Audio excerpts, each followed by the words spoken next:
Assalamualaikum warahmatullahi wabarakatuh. Bismillahirrahmanirrahim. Alhamdulillahirabbil alamin wassalatu wassalamu ala asyrafil anbiya'il mursalin sayyidina wa maulana Muhammadin wa ala alihi wa ashabi ajmain amma ba'd. Saudara-saudara sekalian, mengawali dari pertemuan kita kali ini adalah kita akan membahas tentang konsep ketuhanan di dalam Islam. Ada banyak buku yang menjelaskan tentang Tuhan, tetapi saya ingin memulai pertemuan ini dengan bercerita tentang sosok Nabiullah Ibrahim alaihissalam. Pada zaman Nabiullah Ibrahim alaihissalam ada seorang raja yang bernama Raja Namrud. Seorang raja yang sangat keras kepala, banyak melakukan perbuatan zalim kepada rakyatnya. Tetapi yang ingin saya sampaikan adalah bahwa saat itu mayoritas masyarakat di zaman Nabiullah Ibrahim adalah menyembah berhala. Bahkan ayahnya Nabiullah Ibrahim salah satu dari golongan orang-orang yang menyembah berhala itu. Bahkan ayah Nabi Ibrahim itu ahli, satu riwayat menyebut ahli membuat patung berhala. Suatu saat Nabi Ibrahim menyampaikan, karena memang beliau adalah seorang Rasulullah, bahwa tidak mungkin berhala ini adalah Tuhan, karena dia berasal dari batu, tidak mungkin memberikan manfaat kepada masyarakat, kepada manusia. Ya, dia bukan Tuhan, dia bisa hancur sebagaimana batu-batu yang lain. Karena itulah Nabiullah Ibrahim mengajak masyarakatnya, mengajak umatnya untuk menyembah kepada Allah. Tapi sayang ini dianggap sebagai sesuatu yang merisaukan masyarakat sehingga ditolak ajakan itu. Sehingga terjadilah satu peristiwa yang menggemparkan pada saat itu, bahwa ketika orang-orang sedang berpesta, ya syukuranlah bahasa kita ya, karena melimpahnya hasil panen, pada saat yang sama Nabiullah Ibrahim masuk ke suatu tempat yang di situ menjadi tempat menyimpannya berhala-berhala itu. Maka dihancurkanlah berhala itu oleh Nabiullah Ibrahim. Tinggal satu yang paling besar, kemudian kapak yang dibawa oleh Nabi Ibrahim ini dikalungkan kepada berhala yang paling besar itu. Setelah selesai menghancurkan patung-patung di sekitar yang besar itu, Nabi Ibrahim kemudian pergi. Di sisi lain, di tempat lain, saudara-saudara sekalian, sebagian masyarakat Nabiullah Ibrahim atau umat Nabi Ibrahim ini selesai mengadakan pesta. Maka selesai itu kemudian berkunjung ke tempat ibadah mereka. Betapa kagetnya, banyak tuhan-tuhan mereka yakni berhala yang terbuat dari batu itu hancur. Maka semua orang berpikir ini pasti Nabi Ibrahim, ini pasti Ibrahim yang melakukan. Kemudian Nabi Ibrahim dipanggil, ya, Nabiullah Ibrahim dipanggil, ditanya, wahai Ibrahim, apakah engkau yang menghancurkan patung-patung ini? Loh, kok tanya saya? Tanya kepada yang membawa kapak itu. Dia mana mungkin patung ini terbuat dari batu bisa menghancurkan patung-patung yang lain. Maka disinilah logika ketuhanan, logika Nabi Ibrahim tentang Tuhan. Lah kalau patung tidak bisa menghancurkan karena terbuat dari batu, artinya patung tidak bisa memberi manfaat kepada orang. Kenapa kalian sembah?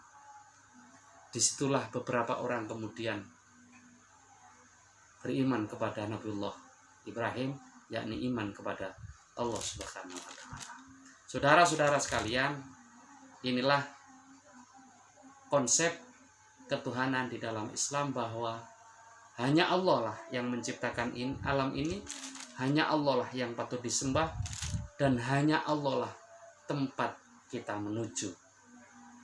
Dan itu harus menjadi kekuatan di dalam diri kita. Kekuatan yang tidak tergoyahkan di dalam diri kita. Karena sesungguhnya dengan kekuatan akan keyakinan bahwa Allah adalah Tuhan kita, maka kita betul-betul menjadi orang yang bertauhid kepada Allah Subhanahu wa taala. Dengan kata lain, konsep ketuhanan dalam Islam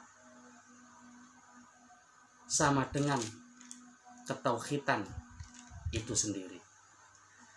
Di dalam Al-Qur'an Allah Subhanahu wa taala telah berfirman, "Wa ilahukum ilahu wahid. La ilaha illa huwa rahmanur rahim." Dan Tuhan kamu adalah Tuhan yang Maha Esa. Tidak ada Tuhan selain Dia yang Maha Pengasih lagi Maha Penyayang. Saudara-saudara sekalian, ada sementara ulama yang atau orang yang membedakan tauhid itu ada 3. Pertama adalah tauhid rububiyah, satu keyakinan di dalam diri kita bahwa Allah lah yang menciptakan kita, Allah lah yang memelihara kita, Allah lah yang menurunkan rizki kepada kita. Jadi kalau di dalam diri kita ada keyakinan itu, maka itu termasuk dalam kategori tauhid rububiyah. Saudara-saudara sekalian, bahwa sesungguhnya di dalam kehidupan ini tidak ada orang yang mendapatkan rizki selain dari Allah. Itu harus muncul dalam keyakinan kita. Tidak boleh tidak. Yang kedua adalah tauhid uluhiyah, bahwa Allah Tuhan kita satu-satunya yang wajib kita sembah. Allah lah yang satu-satunya yang kita tuju di dalam setiap ibadah yang kita lakukan. Makanya saudara-saudara sekalian, di antara niat yang kita baca di akhir itu ada kalimat lillahi ta'ala. Kalau kita sholat, di akhir kalimat niat yang kita baca adalah lillahi ta'ala. Berarti itu tauhid uluhiyah. Kemudian yang ketiga, tauhid asma wa sifat. Artinya bahwa Allah itu punya nama dan punya sifat. Dengan kata lain, bahwa asma Allah dan sifat-sifat Allah ini tidak ada yang menandingi. Makanya kalau kita menerjemahkan, sering kita gunakan kata maha. Maha pengasih, Maha penyayang, Maha melihat. Karena sesungguhnya Allah adalah yang punya nama dan punya sifat yang paling sempurna. Itu harus muncul di dalam diri kita. Manusia punya kelemahan, Allah tidak. Ketauhidan ini harus kita tancapkan di dalam diri kita. Nah, kalimat yang mencerminkan ketauhidan itu adalah la ilaha illallah. Tiada Tuhan selain Allah. Maka di dalam Islam, saudara-saudara sekalian, kalau kalimat ini menjadi kalimat yang sering kita baca, dan kelak di akhir ketika kita wafat, kita baca kalimat ini, maka jaminannya adalah surga. Mangkana akhiru kalamihi la ilaha illallah dakhalal jannah. Saya ulang. Mangkana akhiruhu kalamihi la ilaha illallah dakhalal jannah. Barang siapa yang akhir perkataannya sebelum dia meninggal dunia adalah la ilaha illallah, maka dia akan masuk surga. Ini hadis Rasulullah Shallallahu Alaihi Wasallam. Maka mudah-mudahan kita semua mati dalam keadaan husnul khatimah. Kalimat yang keluar terakhir dari diri kita adalah kalimat la ilaha illallah. Saudara-saudara sekalian, lalu bagaimana mengimplementasikan kalimat la ilaha illallah ini dalam kehidupan kita sehari-hari? Kalau kemudian kita memahami bahwa tauhid itu semuanya berasal dari Allah, semuanya untuk Allah, bahwa segalanya dari Allah, maka sesungguhnya di dalam kehidupan ini kita juga harus punya pandangan bahwa apapun yang ada di dunia ini berasal dari Allah Subhanahu wa taala. Ada manusia yang tercipta dengan berbeda-beda, bersuku-suku, berbangsa-bangsa, tetapi semuanya adalah dari Allah Subhanahu wa taala. Tidak boleh orang itu sombong karena warna kulitnya. Tidak boleh orang itu sombong karena derajatnya. Karena sesungguhnya semuanya itu dengan warna kulit, semuanya adalah ciptaan Allah. Semua berasal dari Allah. Artinya, karena semua berasal dari Allah, maka di dalam kehidupan ini, orang bertauhid adalah memandang bahwa manusia itu satu. Manusia itu sama di hadapan Allah Subhanahu wa Ta'ala. Kalaupun beda itu ketakwaannya. Tetapi bahwa asalnya dari zat yang satu, asalnya dari Allah Subhanahu wa Ta'ala. Tidak boleh membeda-bedakan. Berarti kehidupan Anda adalah kehidupan yang bertauhid.